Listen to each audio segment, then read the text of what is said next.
Баршаңызға қайырлы күн. Сіздермен Гаухар. Бүгін бір қамырдан жұмсақтығын 3-4-ге дейін сақтайтын осындай пирогты жасайтын боламыз.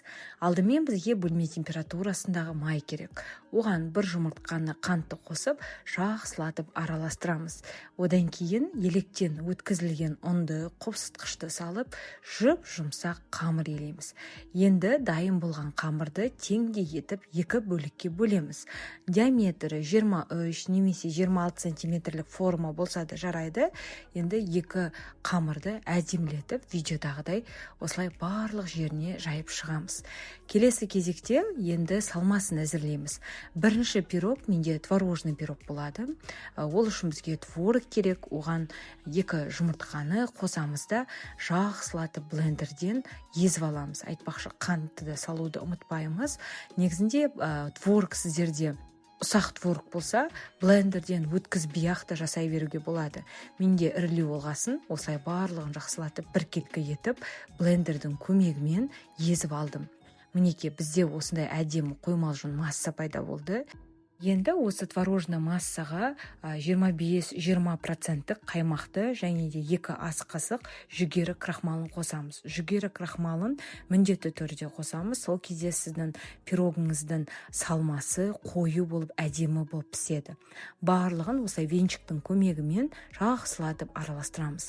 Бізде әдемі осындай қоймалжың масса шығады. Бұл бізде бірінші салмасы.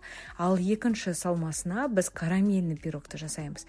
Біздің отбасымыздың ең сүйікті пирогтарының бірі. Ол үшін вареная сгущенкаға 2 жұмыртқаны қосып, қыздар жақсылатып блендердің немесе венчиктің көмегімен араластырып аламыз. Одан кейін оған 20% қаймақты саламыз, 2 ас қасық жүгері крахмалын қосып, жақсылатып араластырамыз. Кез келген вареная сгущенканы пайдалануға болады. Бірақ та егер де қымбаттау дәмді вареная сгущенканы қолдансаңыз, сіздің карамельный пирогыңыз енді өте дәмді болып шығады ғой. Мінеке, бір мезетте осындай 2 салмасын жасап шығарамыз.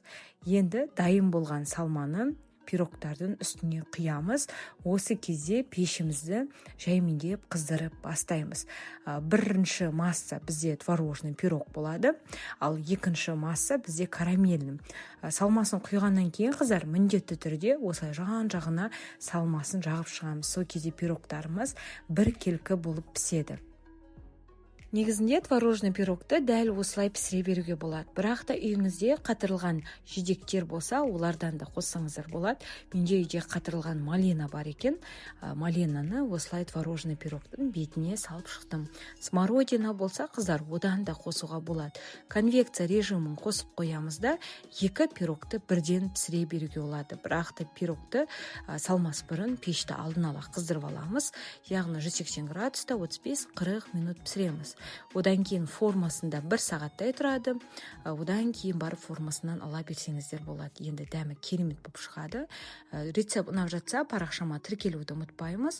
Аптасына 3 рет парақшамда жаңа рецепттер шығып тұрады. Қоңыраушаның белгісін басып қойсаңыз, қандай да бір осындай жаңа рецепт шығып жатса, сізге бірден хабарлама келеді. Ас болсын.